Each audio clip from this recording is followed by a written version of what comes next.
First Nephi. Tagalog tayo.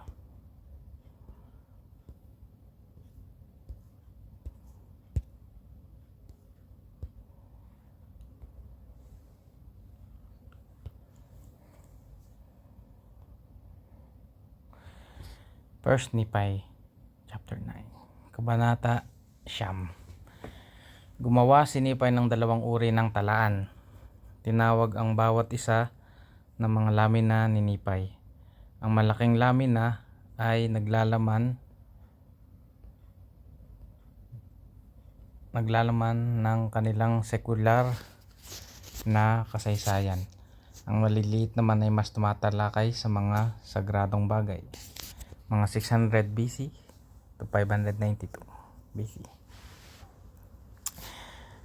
At ang lahat ng bagay na ito ay nakita at narinig at sinabi ng aking ama habang nananahanan siya sa isang tolda sa lambak ng Lemuel, at marami pa ring bagay na hindi maaaring isulat sa mga laminang ito.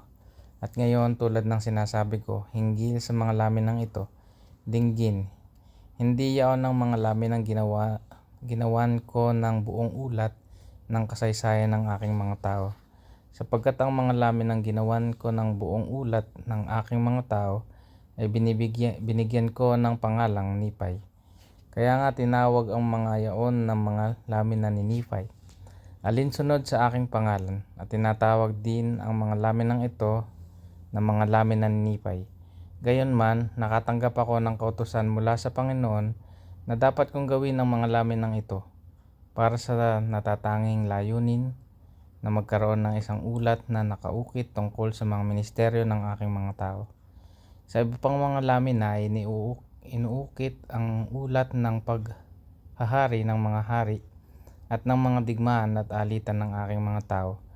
Kaya nga ang mga laminang ito ay para sa mga malaking bahagi ng ministeryo, at ang iba pang mga lamina ay para sa mas malaking bahagi na paghahari ng mga hari at ng mga digmaan at alitan ng aking mga tao. Ano pat inutusan ako ng Panginoon na gawin ang mga laminang ito para sa ang matalinong layunin sa kanya na layuning hindi ko nalalaman. Subalit nalaman ng Panginoon ang lahat ng bagay mula sa simula. Kaya nga naghahanda siya ng paraan upang maisakatuparan ang lahat ng kanyang gawain sa mga anak ng tao, sapagkat dinggin, taglay niya ang lahat ng kapangyarihan sa katuparan ng lahat ng kanyang salita. At gayon nga ito. Amen. Dito ay ano ka mo dito man? Backup plan. Backup plan. Hindi ba tanda mo doon sa yung istorya na nawala yung lost page? Aha. Kaya ito yun eh. Yan ba yung nawala, mahal? Yung kaya gumawa siya ng tala niya. Kaya meron 2 books. Yun din yung yung dahilan. Kaya bang sabi dyan ay dahil nalalaman ng Diyos ang lahat. Ito mo. Sa Doctrine and Covenants. Plates were served which contained record that the promise of the Lord might be fulfilled, which He made His people.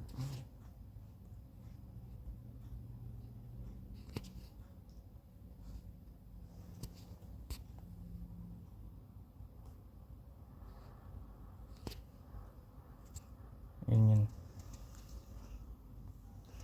So ano dyan, kahit parang bakit nautusan ka pang gumawa? Ang ano dyan ay inutusan siyang gumawa ng 2. Pero ginawa niya, hindi niya question. Dahil malaking tiwala niya sa Diyos, na alam ng Diyos pinapagawa sa kanya. Then at the end, may reason pala talaga.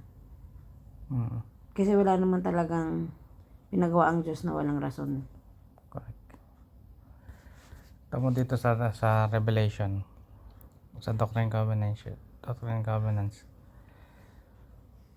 Given Sa 5 to 15, Joseph Smith must repent or lose the gift of translate. Kasi nga, nawala yung yung 116 page, relating to the loss of 116 page of manuscript translated from the gift from the first part of the Book of Mormon, which was called the Book of Lehi. Kaya may dalawang So yung gawa ni Lihay ang nawala. Kaya dito, and for this purpose are these plates preserved, which contain this record, that the promises of the Lord might be fulfilled, which is yung pinangako niya dun sa mga tao. So ito yun sa chapter 9.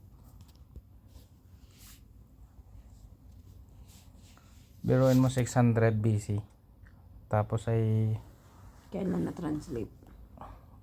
nung 1800s. So, ang pagitan niya 12,000 years. Tagal Bago na nalaman ko ano yung purpose. So yung purpose ng Diyos ay alam niya yung Kita mga niya lahat talaga. from the beginning. Yan ang sinabi ni Nephi. Alam niya lahat. Siya huli. Kaya tayo dapat ay mag-trust sa tinuutos natin ng Diyos. Correct. And let's trust the process. Isa pa, tutulog na. Diba? Go.